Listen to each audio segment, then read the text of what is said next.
Hello there everyone, it's New York Rail Fan 202. If you couldn't tell, this is a little bit different than all my rail fanning videos. But since I'm taking finals this week and next, I've decided to do something more time consuming, because that makes perfect sense. And if you couldn't guess by the title, I'll be explaining the history of my local commuter railroad, Metro North. Today, Metro North operates 5 lines and also operates 3 branches. They're the Pussack Valley, Port Jarvis, Harlem, Hudson, and New Haven lines, and Danbury, New Canaan, and Waterbury branches, with the Pussack Valley and Port Jarvis lines being on the west side of the Hudson River, and the Harlem, Hudson, and New Haven lines being on the east. In this video, I will explain the story of how Metro North got to where it is today, and we'll start off with the Harlem line. The Harlem line was owned by the New York and Harlem Railroad and also the Boston and Albany Railroad. However, in 1873, it was leased by New York Central, and this section owned by the Boston and Albany Railroad was acquired by the New York Central when they purchased the Boston and Albany Railroad in 1914. The Hudson line was under control of the New York Central and was part of the New York Central's route to Chicago via Albany, and it proved popular because it lacked significant grades. The section from Grand Central to Peekskill was part of the New York Central's Hudson Division, which had frequent commuter service from Grand Central.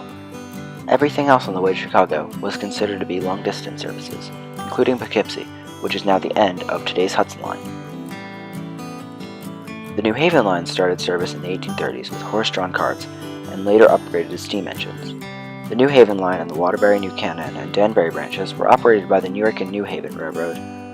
However, in 1872, the New York and New Haven Railroad merged with the New Haven and Hartford Railroad to become the New York, New Haven, and Hartford Railroad.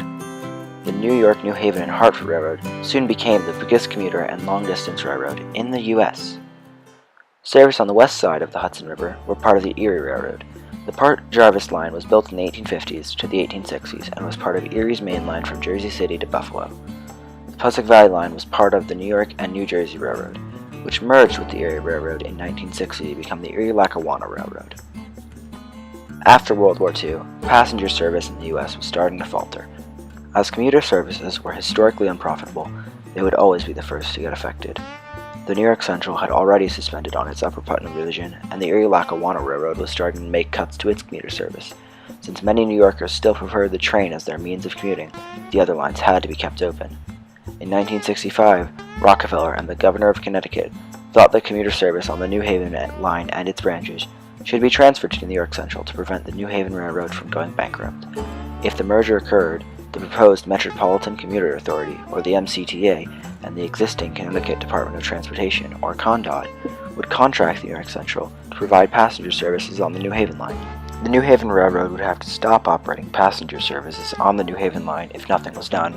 However, officials of the New Haven Railroad still refused the proposal because the price of $140 million, equivalent to $178 million today, was not enough. They turned down the offer and continued operating the New Haven line, but only until 1967.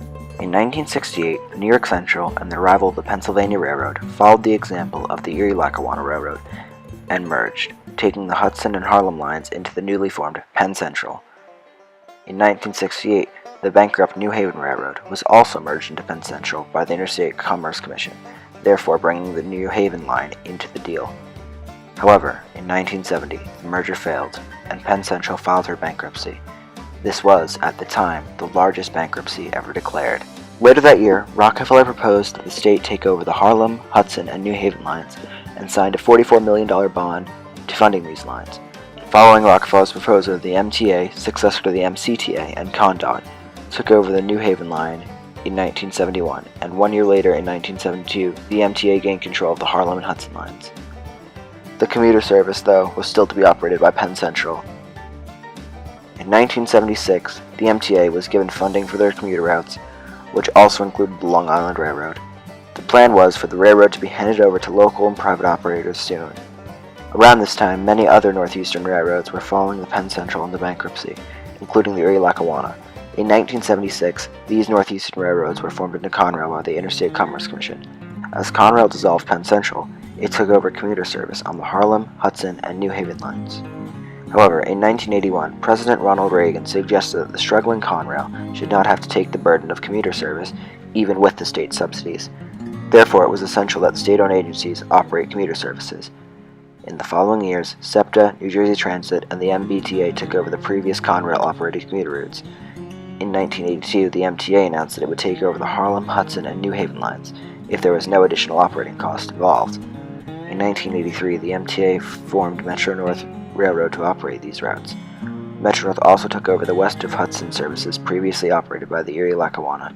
Since the Passaic Valley and Port Jarvis lines are only accessible for New Jersey Transit trackage, the service is contracted to New Jersey Transit. However, Metro-North does provide equipment and subsidizes the service.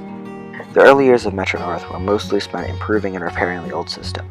Much work was needed, and success would not appear for decades.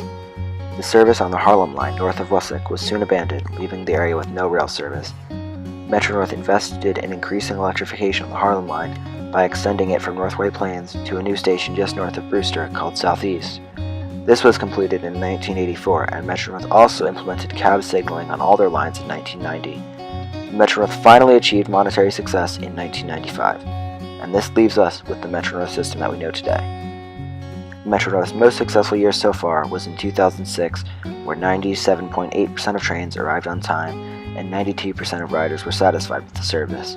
Metro-North is still improving its system and purchasing new equipment, but today it transports 76.9 million people a year and is the best market for the reverse commute. It may have been a rough road to get here, but Metro-North achieved success, and despite a few accidents, will keep transporting commuters to and from New York City for years to come. And that's the story of how Metro-North came to be what it is today. I want to take a moment to thank all the people that provided photos and information for the making of this video, as not all of these photos are mine. As this was my first narrated video, if I can do anything better, let me know in the comments below. And if you liked that video, like it, and if you didn't, then dislike it, that's fine too. Leave a question, comment, or concern down in the comments, and if you want to see more videos like this and some awesome railfanning content, be sure to subscribe, and I will see you again in 2 weeks for my next video. Goodbye.